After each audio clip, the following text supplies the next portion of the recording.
रहीम exercise 3.3 summer classes UT Peshawar. ठीक है जी, तो लीनियर अलजेब्रा के एक्सरसाइज 3.2 के क्वेश्चन नंबर किसको सॉल्व करेंगे? 11 के पार्ट नंबर ए को क्या करेंगे? सॉल्व करेंगे।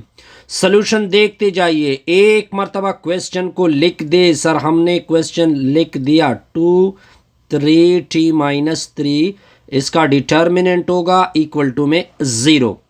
अब इसकी सोल्यूशन क्या होगी? ये डिटर्मिनेंट है, ये दोनों आपस में मल्टीप्लाइड होंगे, यानी t-3 n2 में होगा t-2, दरमियान में माइनस, और ये दोनों आपस में मल्टीप्लाइड होंगे, 6 आएगा इक्वल टू में 0। अब पहले t को दोनों के साथ मल्टीप्लाइड कर दे, t इंटू t-2, फिर -3 को दोनों के साथ मल्टीप्लाइड कर दोगे। यहाँ तक तो पॉइंट बड़ा सिंपल हो गया जी। टी के साथ मल्टीप्लाइड होगा t² -2t -3t +6 -6 equal to में 0। सर ये और ये तो कैंसिल हो गए जी, तो क्या होगा? t² -2t -3t -5t equal to में 0। t इंटू टी इससे कॉमन होगा, t -5 इक्वल टू में 0। आगे रिजल्ट को देखते जाइए, तो t की वैल्यू 0 होगी, दरमियान में r आएगा, t -5 भी 0 के बराबर होगा। तो t की एक वैल्यू तो 0 हो गई, आपके सामने है। इसको उधर शिफ्ट कर दोगे तो t की वैल्यू क्या आएगी? 5 आएगी, 5। Point clear sir? बिल्कुल क्लियर। अब जाएंगे जी 11 के बी पार्ट के ऊपर। तो 11 के बी पार्ट को देखते जाइए, क्या लिखा हुआ है? इस तरह आपका डिटर्मिनेंट है, t-1 लिखा हुआ है, -4 0 t-4 लिखा हुआ है, डिटर्मिनेंट इक्वल टू में 0। कहते हैं कि इसमें आप all possible value of t को क्या कर दे? फाइंड कर दे। तो इसका सोल्यूशन देखते जाइए। अब आपने एक मरतबा क्वेश्चन को लिख देना है। सर हमने क्वेश्चन को लिख दिया, t-4 under determinant equal to में 0। सर ये दोनों आपस में मल्टीप्लाइड होंगे, t-1 इंटू में t-4, ये दोनों आपस में मल्टीप्लाइड होंगे, तो -0 इक्वल टू 0। यहाँ तक पॉइंट क्लियर? सर बिल्कुल क्लियर। अब t दोनों के साथ मल्टीप्लाइड होगा, t इंटू t-4, फिर -1 दोनों के साथ मल्टीप्लाइड होगा, t-4 इक्वल टू में 0। t मल्टीप्लाइड होगा t² के साथ, -4t -t +4 इक्वल टू में 0। तो t² -5t आएगा, ठीक है जी, +4 इज इक्वल टू 0। बल्कि इस तरह करते हैं कि ये तो सिंपल हो गया जी, ये आपका t है, ये आपका फर्स्ट और ये आपका सेकंड। तो पहले से t को कॉमन कर दे, t-4 होगा, -1 को कॉमन कर दे, t-4 इक्वल टू में 0। t-4 को दोबारा कॉमन कर दे, इनटू में t-1 इक्वल टू 0। t-4 0 के बराबर होगा, r t-1 इक्वल टू 0। इसको उधर शिफ्ट करोगे तो 4 आएगा, दरमियान में r, उसको उधर शिफ्ट करोगे तो 1 आएगा। ये आपकी दो वैल्यू आ गई। कोई कंफ्यूजन? नो सर, कोई कंफ्यूजन नहीं। अब जाएंगे जी क्वेश्चन नंबर 12 की तरफ। तो क्वेश्चन नंबर 12 को देखते जाइए। Find all values of t। ठीक है जी, find all values of t। आपने t के सारी वैल्यू को फाइंड करना है।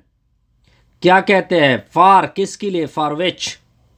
अब आपको एक डिटर्मिनेंट गिवन है, अब आपका डिटर्मिनेंट आपको गिवन है जी। क्या लिखा हुआ है सर? t-1 0 1 -2, फिर t+2, फिर क्या लिखा हुआ है? -1 0 0 t+1, फिर इसका डिटर्मिनेंट गोस टू क्या होगा? 0। अब आपने t की सारी वैल्यू को क्या करना है? फाइंड करना है। सॉल्यूशन को देखते जाइए। एक मरतबा इस तरह क्वेश्चन लिख दे, t-1 0 1, फिर आपने लिखना है -2 t+2 और -1 0 0 t+1 इक्वल टू में 0। आगे देखते जाइए, इधर लिख दे प्लस, इधर माइनस, इधर प्लस, इधर से t +-1 को उठा ले, तो ये भी कैंसिल होगा सर, ये भी कैंसिल होगा। तो क्या डिटर्मिनेंट आएगा, T plus two -1 0 T plus 1। दूसरा देखिए -0 है, तो 0 अगर किसी डिटर्मिनेंट से मल्टीप्लाइड होगा 0 आएगा, फिर आपने +1 उठा लेना है। ठीक है जी, ये भी आपका क्या होगा, ये आपका कैंसिल होगा और ये भी कैंसिल होगा। तो -2 टी प्लस 2 0 और 0 इक्वल टू में 0। अब देखिए t-1 इसका डिटर्मिनेंट, इन दोनों को मल्टीप्लाइड कर दो, t+1 इंटू t+2, फिर इन दोनों को मल्टीप्लाइड कर दो, ये 0 हो जाएगा, फिर +1 ये मल्टीप्लाइड होगा तो ये भी 0, ये मल्टीप्लाइड होगा ये भी 0 इक्वल टू में 0। t-1 इंटू में, अब आप देखते जाइए क्या रिजल्ट आ गया, t+1 into t+2। Point clear. इधर फार्मूला a-b t² -1 इंटू में इक्वल टू में 0, t+2 इक्वल टू 0। आगे कैलकुलेशन देखिए, t² दोनों के साथ मल्टीप्लाइड होगा, t+2 के साथ, -1 दोनों के साथ मल्टीप्लाइड होगा इक्वल टू में 0। ये आएगा t का क्यूब प्लस 2t का स्क्वायर -t-2 इक्वल टू में 0। यहाँ तक पॉइंट सर क्लियर हो गया सर, बिल्कुल क्लियर। अब इससे t² को कॉमन कर दे, कॉमन कर दिया t+2, इससे -1 को कॉमन कर दो, t+2 इक्वल टू 0। t+2 को कॉमन कर दो, इनटू में t² -1 इक्वल टू में 0। अब आपने क्या करना है, t+2 को 0 के बराबर कर दे, दरमियान में r, t² -1 0 के बराबर, उधर शिफ्ट होगा t equal to -2। Point clear. इसको उधर शिफ्ट कर दोगे, t² equal to 1, under the root ले ले, under the root, t equal to +-1। ये आपके दोनों आंसर है, ये और ये। पॉइंट क्लियर सर, सर बिल्कुल क्लियर होगा।